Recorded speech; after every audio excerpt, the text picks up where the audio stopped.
사도신경으로 우리의 신앙을 하나님 앞에 고백합니다. 전능하사 천지를 만드신 하나님 아버지를 내가 믿사오며 그 외아들 우리 주 예수 그리스도를 믿사오니 이는 성령으로 잉태하사 동정녀 마리에게 나시고 본디오 빌라도에게 고난을 받으사 십자가에 못 박혀 죽으시고 장사한 지 사흘 만에 죽은 자 가운데서 다시 살아나시며 하늘에 오르사 전능하신 하나님 우편에 앉아 계시다가 저리로서 산자와 죽은 자를 심판하러 오시리라. 성령을 믿사오며 거룩한 공회와 성도가 서로 교통하는 것과 죄를 사하여 주시는 것과 몸이 다시 사는 것과 영원히 사는 것을 믿사옵나이다. 아멘. 오늘의 말씀 이사야 66장 1절에서 14절 말씀입니다. 여호와께서 이와 같이 말씀하시되 하늘은 나의 보좌요 땅은 나의 발판이니 너희가 나를 위하여 무슨 집을 지으랴 내가 안식할 처소가 어디랴 나 여호와가 말하노라 내 손이 이 모든 것을 지었으므로 그들이 생겼느니라 물은 마음이 가난하고 심령에 통회하며 내 말을 듣고 떠는 자 그 사람은 내가 돌보려니와 소를 잡아 드리는 것은 살인함과 다름없이 하고 어린 양으로 제사 드리는 것은 개의 목을 꺾음과 다름이 없이 하며 드리는 예물은 돼지의 피와 다름이 없이 하고 분향하는 것은 우상을 찬송함과 다름이 없이 행하는 그들은 자기의 길을 택하며 그들의 마음은 가증한 것을 기뻐한즉 나 또한 유혹을 그들에게 택하여 주며 그들이 무서워하는 것을 그들에게 임하게 하리니 이는 내가 불러도 대답하는 자가 없으며 내가 말하여도 그들이 듣지 않고 오직 나의 목전에서 악을 행하며 내가 기뻐하지 아니하는 것을 택하였음이라 하시니라. 여호와의 말씀으로 말미암아 떠는 자들아 그의 말씀을 들을지어다 이르시되 너희 형제가 너희를 미워하며 내 이름으로 말미암아 너희를 쫓아내며 이르기를 여호와께서는 영광을 나타내사 너희 기쁨을 우리에게 보이시기를 원하노라 하였으나 그들은 수치를 당하리라 하셨느니라. 떠드는 소리가 성읍에서부터 들려오며 목소리가 성전에서부터 들리니 이는 여호와께서 그의 원수에게 보응하시는 목소리로다.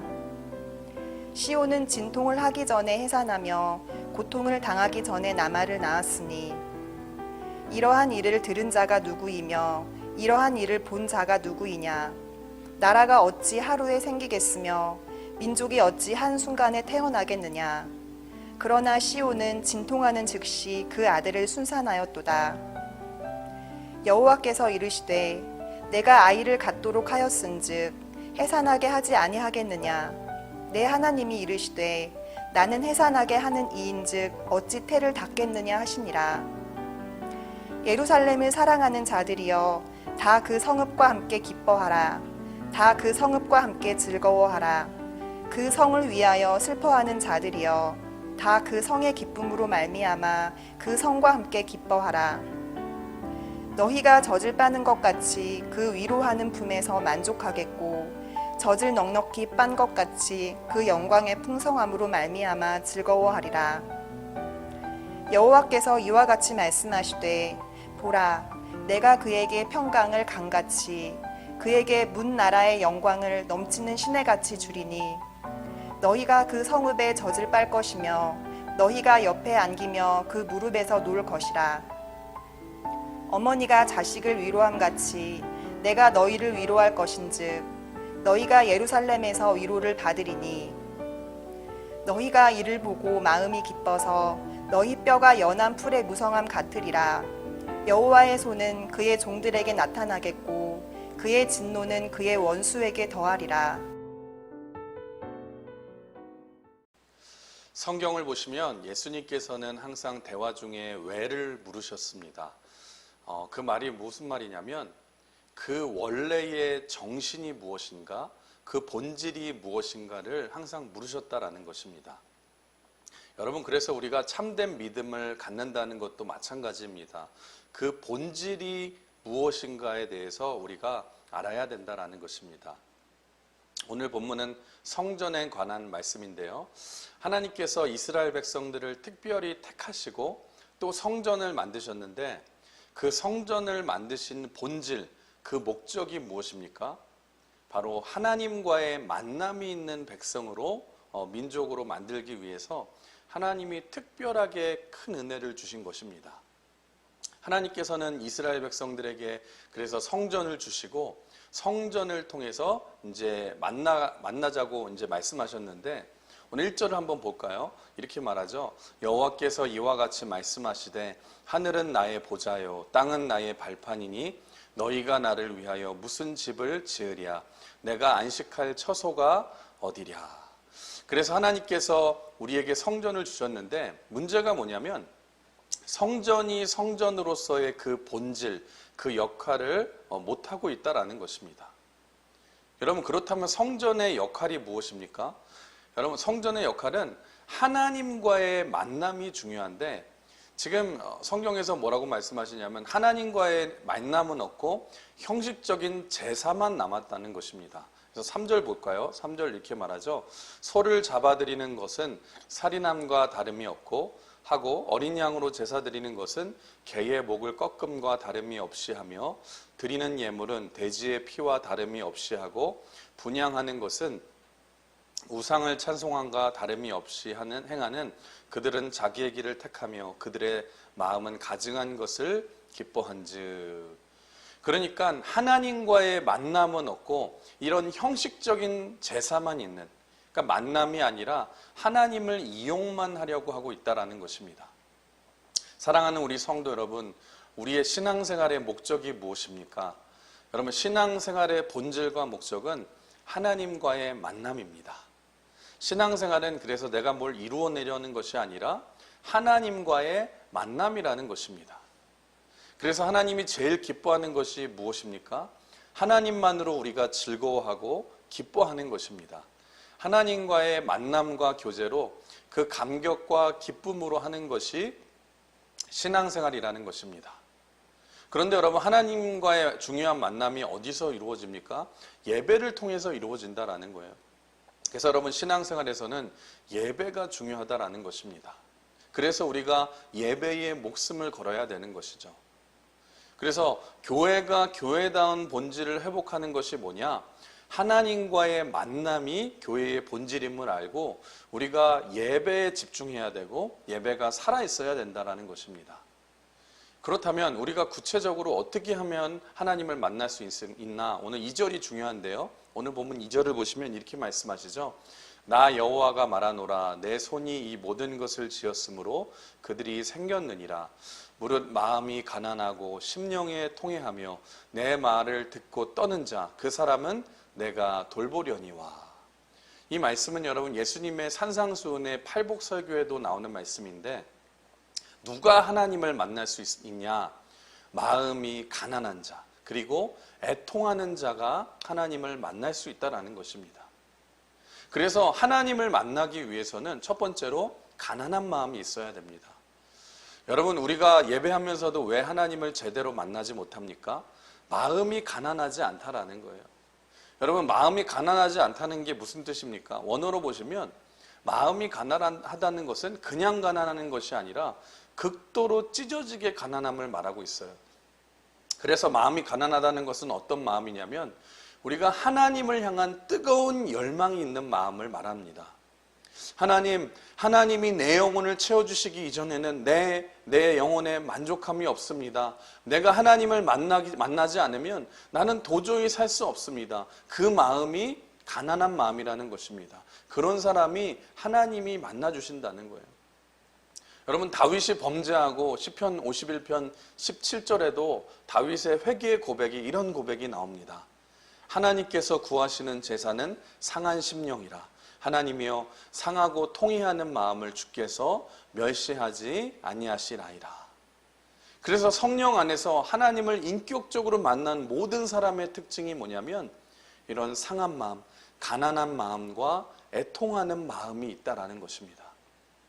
사랑하는 우리 강은혜 성도 여러분, 여러분은 가난한 마음을 가지고 하나님께 나아가고 계십니까? 하나님께서 때로는 우리의 삶에 환경적인 어려움을 주시는 이유가 뭐예요? 고난을 통해서 딱딱한 내 마음이 부드러워지기를 원하시고 가난한 마음과 간절한 마음으로 하나님을 찾기를 원하신다라는 것입니다. 그래서 우리의 삶에 많은 어려움들, 고난들, 가난함과 질병과 경제적인 위기와 어려움들이 있을 때에 우리가 무엇으로 채워야 되냐면 가난한 마음으로 주님을 찾아야 된다라는 것입니다. 여러분, 야곱을 보십시오. 야곱은 평생을 자기 생각으로 머리 굴리면서 자기 노력으로 살던 인생이었습니다.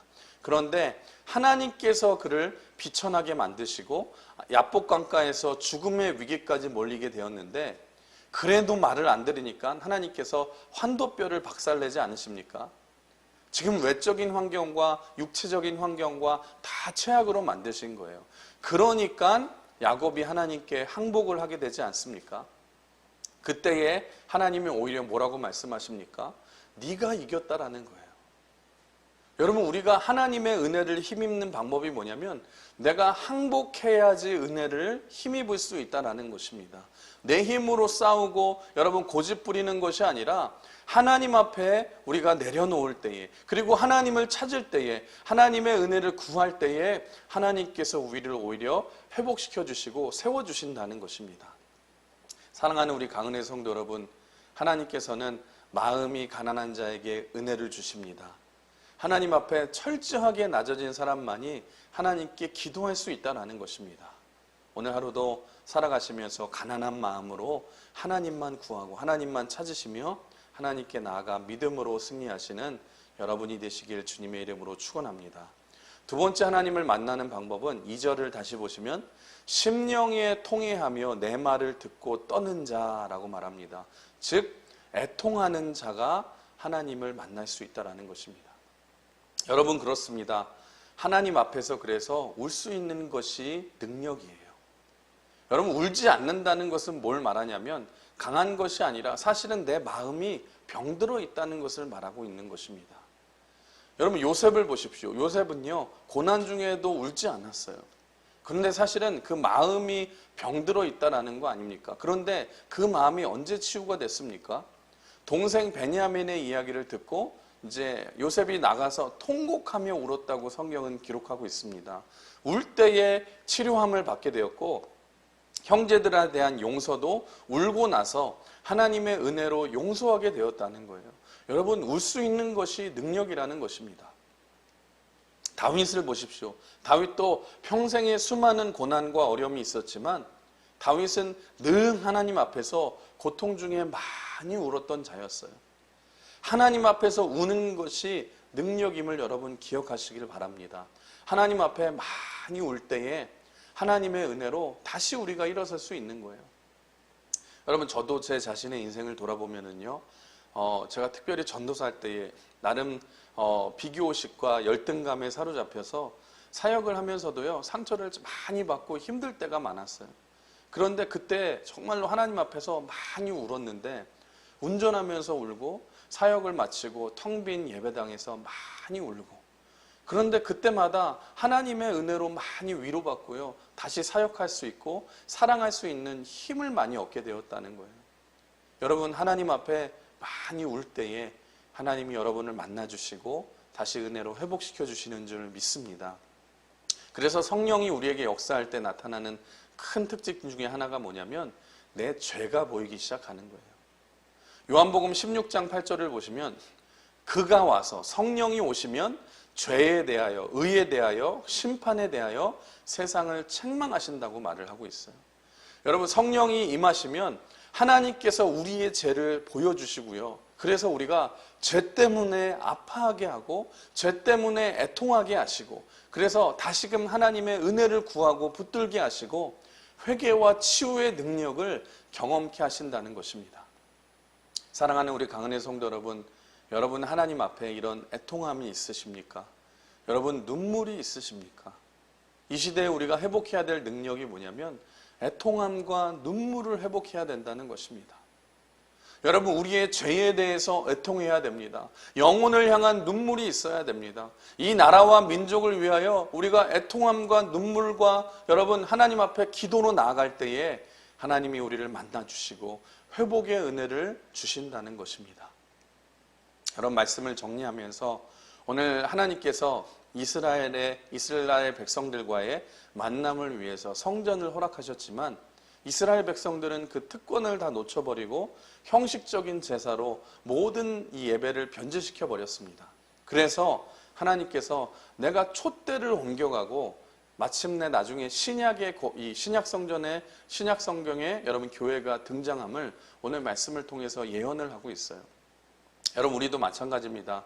교회의 본질, 예배의 본질, 신앙생활의 본질은 다른 것이 아니라 하나님과의 만남입니다. 우리가 그것임을 알고 여러분 그래서 예배를 붙들어야 되고 예배의 몫은 걸어야 되는 거예요. 그런데 우리가 어떤 자를 하나님이 만나주시냐? 가난한 마음으로, 우리가 애통하는 마음으로 하나님 앞에 나아갈 때에 하나님이 만나주시고 회복시켜 주신다는 거예요. 여러분 오늘 하루도 여러분 가난한 마음으로 하나님, 내가 하나님 없이는 내가 살아갈 수 없습니다. 애통한 마음으로 성령이 주시는 연약함을 가지고 주님만이 나를 회복시킬 수 있습니다.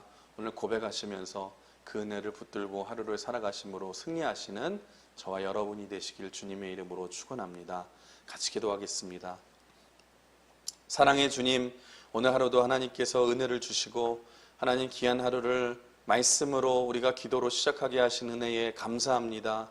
하나님, 오늘도 하루를 살아가면서 우리 신앙생활의 목적이 다른 것이 아니라 하나님과의 만남과 교제임을 기억하며 하나님 온전히 하나님만 바라보게 나아가게 하여 주시고 하나님, 우리가 하나님 없이는 살아갈 수 없다는 가난한 마음을 가지고 하나님, 또 우리 안에 있는 하나님 죄를 통회하며 우리 영혼을 향한 눈물을 가지는 애통함을 가지고 나감으로써 하나님이 주시는 은혜를 누리고 회복함으로 하나님과의 교제를 통해 오늘 하루도 승리하는 하루 되게 하여 주시옵소서. 오늘 하루도 하나님께서 인도하여 주실 것을 믿사오며 예수님의 이름으로 기도드리옵나이다. 아멘. 주님이 가르쳐 주신 기도로 예배를 마칩니다. 하늘에 계신 우리 아버지여, 이름이 거룩히 여김을 받으시오며 나라가 임하시오며 뜻이 하늘에서 이루어진 것 같이 땅에서도 이루어지이다. 오늘 우리에게 일용할 양식을 주시옵고 우리가 우리에게 죄 지은 자를 사하여 준 것 같이 우리 죄를 사하여 주시옵고 우리를 시험에 들게 하지 마시옵고 다만 악에서 구하시옵소서. 나라와 권세와 영광이 아버지께 영원히 있사옵나이다. 아멘.